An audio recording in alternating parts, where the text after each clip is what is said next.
la clase del día de hoy va a ser respecto a bases nitrogenadas, ADN, nucleótidos y generalidades que son bastante útiles para la práctica del día a día, ¿no?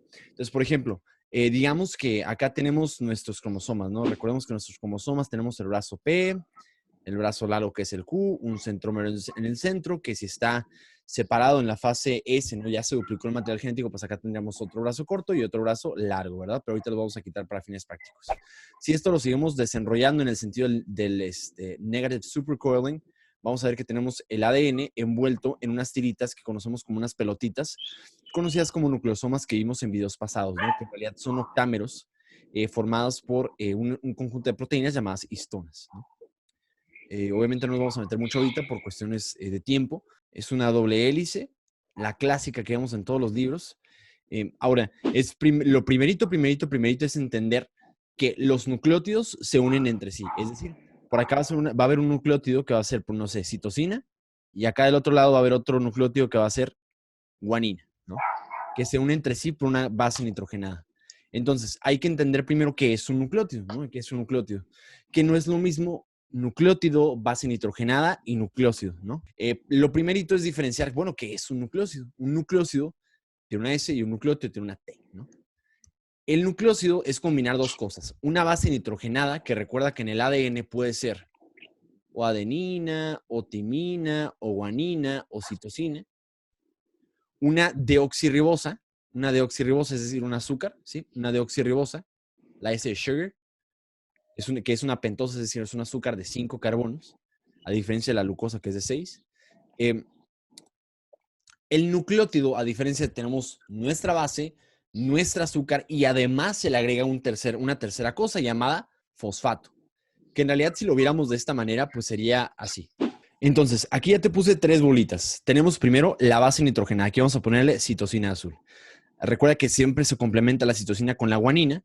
Y acá podemos tener una timina, que siempre se va a complementar con una adenina. Y acá podemos otra vez citosina, guanina. Es decir, las 4 bases nitrogenadas que puedes tener, que puede ser adenina, guanina, timina o citosina, siempre van a tener un apareamiento muy particular. Es decir, guanina siempre va a ir con 3 puentes de hidrógeno unido con citosina, o sea que no es un enlace real, o sea que esto se puede desnaturalizar, por ejemplo, con calor, con pH, con acidez o lo que sea, ¿no? Y la adenina y la timina están unidas entre sí por igual puentes de hidrógeno, es decir, atracciones intermoleculares que no se consideran un enlace per se. Y por el lado de la guanina y la citosina tenemos 1, 2 y 3, ¿verdad? Entonces tenemos que la guanina y la citosina siempre tiene 3 puentes de hidrógeno, mientras que la adenina y la timina solamente tiene 2 puentes de hidrógeno que unen a una hebra, es decir, una hebra de acá con la otra hebra del otro lado, que es el resto del nucleótido, ¿no? Entonces, el resto del nucleótido va a tener un extremo que conocemos como fosfato inorgánico. Voy a ponerle aquí solamente P, pero significa PO4, es decir, tiene oxígenos por acá, oxígeno por acá negativo, oxígeno por acá negativo, oxígeno por ahí y demás, ¿no? Y aquí está unido con la base nitrogenada. Y por abajo tenemos la deoxirribosa, es decir, una ribosa que tiene pues sus 5 carbonos, que tiene un extremo OH, ¿sale? Por eso deoxi, porque tiene el grupo hidroxilo, ¿sale? Y date cuenta, entonces tenemos fosfato, base nitrogenada y el azúcar. Esto es un nucleótido, porque dijimos, así es, base nitrogenada, el azúcar y el fosfato. Es decir, eso es un nucleótido. Ahora, si yo repito este patrón, por acá vamos a tener el fosfato inorgánico, que son todas estas regiones que tienen el color como especie de naranja, ¿sale? Y por el otro lado vamos a tener de color verde lo que representa el azúcar, ¿no? Vamos a poner aquí solamente la R y pues ya sabemos que tiene un grupo OH, ¿no? R y el OH, R y OH. Y acá ROH, ROH y el ROH. Entonces, si te das cuenta, lo que conforma un nucleótido es esta parte de acá. Este es un nucleótido. Sin embargo, yo sé cómo puedo unir a la hebra de un nucleótido con el nucleótido de la otra hebra. Y lo hacemos gracias a atracciones intermoleculares, ¿no?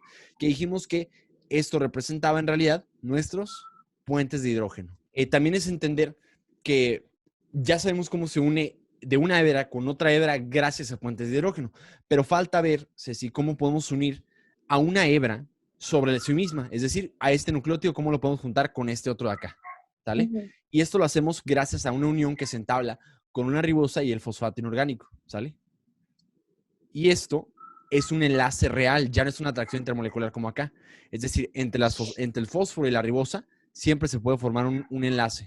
Entonces, fosfo y ribosa y ya, fosfo y ribosa.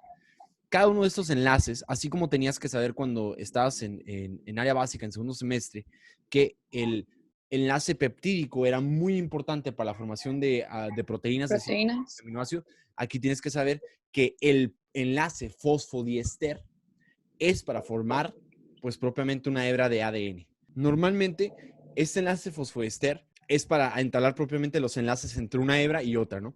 Si te das cuenta, están al revés en el sentido de que por acá uno tiene el fósforo y por acá tiene la ribosa. Y al revés, acá abajo, hasta aquí abajo tiene el fósforo y hasta acá tenemos la ribosa. Entonces, por eso mismo se dice que son antiparalelas. Son complementarias porque se unen una con otra. Entonces, son antiparalelas, complementarias, ¿no? Entonces, se pueden Ok. aparear excelentemente, pero algo es importante aquí mencionar. Ceci, que date cuenta cómo el fósforo está siempre expuesto en la superficie externa. Es decir, date cuenta cómo tiene mucha carga negativa. Tiene mucha, pero mucha carga negativa. Entonces, por esto mismo consideramos al ADN que en realidad tiene carga negativa. ¿Te acuerdas que dijimos que aquí, de hecho, envolvía así, como un hilito, a nuestros histonas, formando un nucleosoma? Y esto era porque las histonas están conformados de muchos, pero muchos aminoácidos con carga positiva,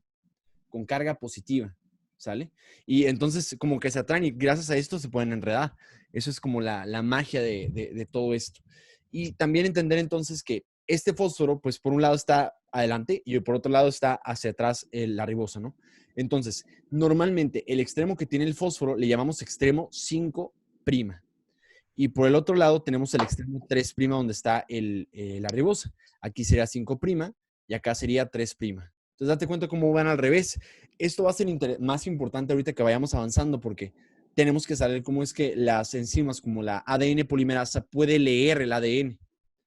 Por ejemplo, hay un meme por ahí que dice, ¿cuál es el sentido de la vida, Mafalda? De 3 a 5. A la lectura del ADN. Leemos el ADN de 3 a 5.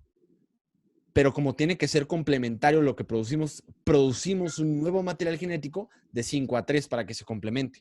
Ahora, vamos a hablar un poquito más de cómo se ve todo esto, ¿no? Bien dijimos, ¿no? Que normalmente los nucleótidos se unen entre sí gracias a un enlace 3' 5', un enlace fosfoéster, ¿no? Que dijimos que era este de acá, que se encarga de entablar estas uniones entre las bases nitrogenadas, Ajá. más bien entre los nucleótidos.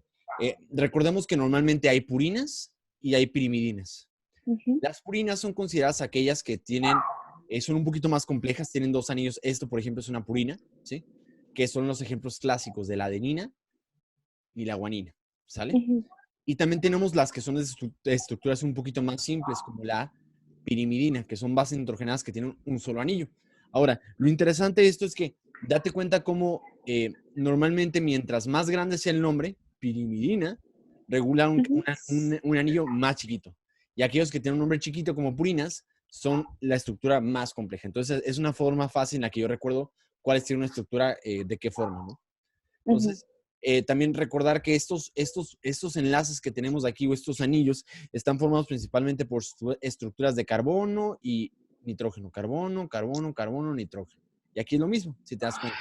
No tienes que saber tantos detalles, solamente con saber que están conformados o sean bases nitrogenadas porque tienen, pues, las estructuras cíclicas de carbono, por ejemplo, que son anillos, que además tienen agregados grupos nitrógeno, ¿no? Entonces, también es importante remarcar que para que tú tengas una purina, hay diferencias muy clásicas que tienes que tener. Por ejemplo, si tú tienes en esta estructura de doble anillo un grupo NH2 ¿Qué es el amino? más, a eso se le llama adenina. Pero, por Ujú. ejemplo, si tú tienes una enzima que se llama desaminasa o le quitas este grupo amino, Ujú. tarán, se convierte en guanina. Entonces, Oh, date cuenta que lo único que cambió fue si tiene agregado o no eh, amino. el grupo amino, así es. Pasa exactamente lo mismo con esto de, Las, de la citosina o la silolitimina. Por ejemplo, tú para tener aquí las variaciones, es decir, en este anillo de pirimidina, tienes que tener pegado un grupo ujú. eh, NH3, ¿no? Otra vez otro grupo amino, ¿no? Este grupo NH2 o NH3, que depende del pH, se va a llamar citosina, si tiene el grupo amino. Si tú le quitas este grupo amino, se vuelve uracilo. Y si tú Ujú. Entonces, date cuenta que la única diferencia entre una citosina y un uracilo es que le quitaron un grupo amino. Y aparte, si este uracilo tú le pegas un grupo CH3, o sea, un grupo metil, ya no se llama uracilo, se llama timina. Entonces, lo único que te está diciendo es que tú, por ejemplo, para convertir el uracilo en timina necesitas metilarlo. Para convertir la citosina en uracilo necesitas desaminarlo. Para convertir la adenina en guanina ocupas desaminarlo. Para tú convertir la guanina en adenina ocupas pegarle un grupo amino, ¿no? Entonces, date cuenta que en realidad es como muy, muy padre cómo se complementan unos con otros, ¿no? Pero así lo sacamos. No tienes que saber todo, solamente sí es importantísimo mencionar que prácticamente tú puedes formar todas las bases nitrogenadas sin ocupar ninguna vitamina extra de la dieta. Sin embargo, la única vitamina que sí necesita un apoyo extra es particularmente la timina. Porque tú para formar la timina, date cuenta que fue el único escenario donde ocupaste agregarle un grupo CH3, o sea, el grupo metilo.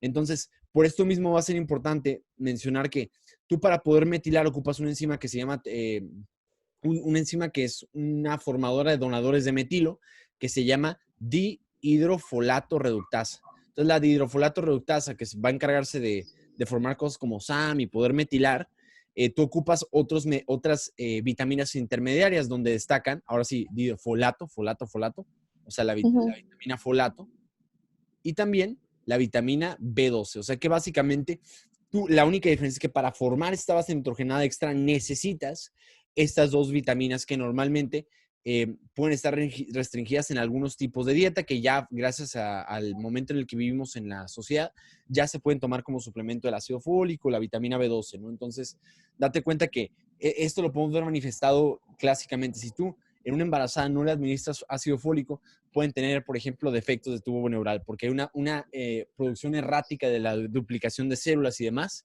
Entonces, se puede llamar esto de las anomalías del tubo neural, ¿no? Y si te falta, por ejemplo, vitamina B12, como por ejemplo pueden ser en algunos tipos de enfermedades autoinmunes, como la anemia perniciosa o lo que sea, tú tampoco puedes donar este grupo metilo y tendrías también algunos tipos de anemia, como anemia megaloblástica, ¿no? Que pueden aparecer en deficiencias de cualquiera de las dos. ¿Por qué pasa esto? Porque si tú tuvieras un eritrocito grandecito que se va replicando en dos, cada vez van disminuyendo más su tamaño, pero van siendo más longevos. Pero date cuenta que para cada replicación ocupas duplicar su material genético. Es decir, si te falta uno como timina, se corta aquí. Entonces, ¿cuál es el resultado? Que tienes eritrocitos más gordos de lo que normalmente son en etapas maduras y son menos. Entonces, por eso te da anemia megaloblástica, por ejemplo, que veremos en otro momento. Pero básicamente ese es algo importante, la única correlación que sí tienes que empezar a hacer con esto. Entonces, aquí ya prácticamente es un resumen de lo que ya dijimos. Si tú desaminas a la citosina, se convierte en uracilo. Ok, ya lo dijimos. Si tú le desaminas la adenina, claro, se convierte en guanina. Claro, lo mismo que dijimos. El uracilo también ya mencionamos que es la única base nitrogenada que se encuentra propiamente en el ARN, no en el ADN, ¿verdad? Recuerda que en el ADN se cambia en torno por timina, ¿verdad? Por timina. Y en el ARN ya está en forma de uracilo. La timina en el ADN. Recuerda que también tú para poder metilar, si tú metilas el uracilo, que fue lo que dijimos, formamos timina, ¿no? Que es la única diferencia. Importante mencionar que estas ocupan otras vitaminas como vitamina B12 y el folato, ¿no? La cobalamina, fenocobalamina y el folato. También mencionar que normalmente el extremo 5', o sea, el extremo que tiene el fósforo, tiene el enlace trifosfato, ¿no? Que básicamente es un enlace de muy alta energía, ¿no? Como lo podemos ver con uno de sus primos, que es el ATP, ¿no? Es decir, recuerda que al final de cuentas, si tú rompes este enlace, libera calor y que es lo que normalmente es el combustible de todas las reacciones metabólicas en el cuerpo, de la mayoría por lo menos.